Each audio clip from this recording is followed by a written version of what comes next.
If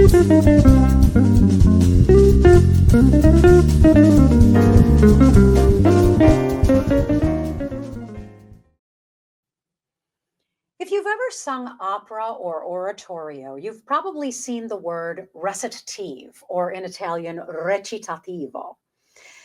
But did you know that there are actually two main types of recitative, secco and accompagnato?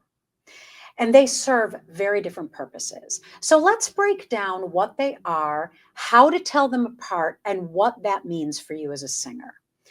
Now, recitative is a style of singing that imitates speech, used to move the story forward between arias and ensembles. And there are two main types. Recitativo secco. Secco means dry in Italian, and accompanied only by continuo, usually a harpsichord and a cello.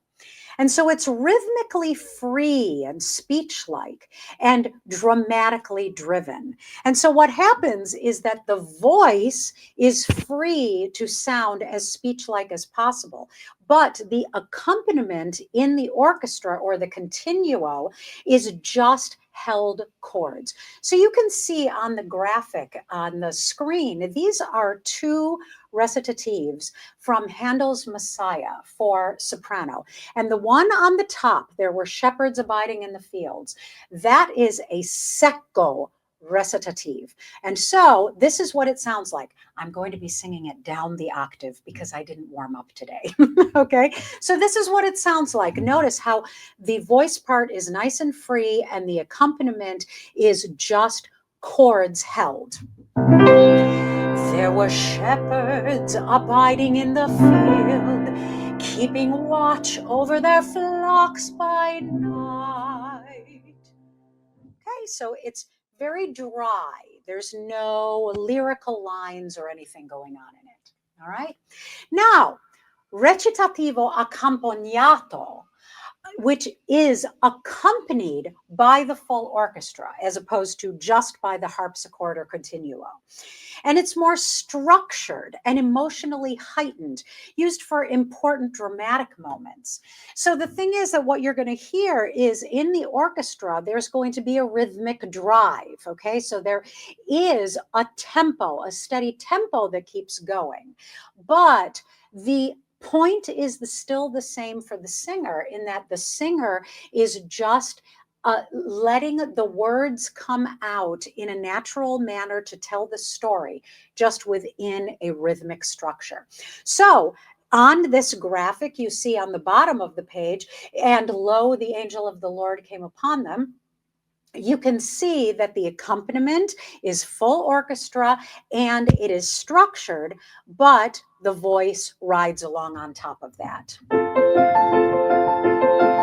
And lo, the angel of the Lord came upon them, and the glory of the Lord shone round about them, and they were sore afraid. Okay, so it's still a recitative and not an aria, because essentially there's no sort of dramatic, emotional, lyrical line in the voice part.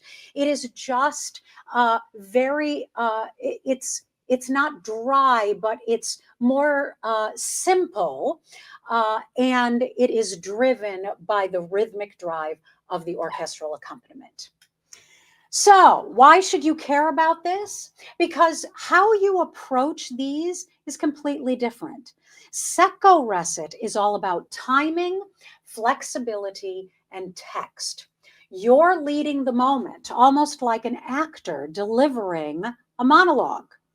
You and the continuo players are in constant communication, responding to each other in real time. It's intimate, it's raw, and it's theatrical. With accompagnato, the orchestra is driving the emotion.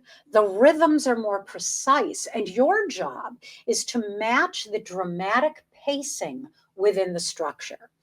Now, this is where big decisions get made. Hearts break or villains reveal their plans.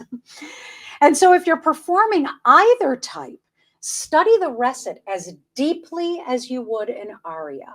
Understand the character's intention and always, always know your rhythm and your cues. So, was this video helpful? If so, then hit like and subscribe for more insights that empower you to sing with clarity, confidence, and style. And tell me in the comments, do you love the freedom of Secco or the drama of Accompagnato more? I'd love to know. See you next time.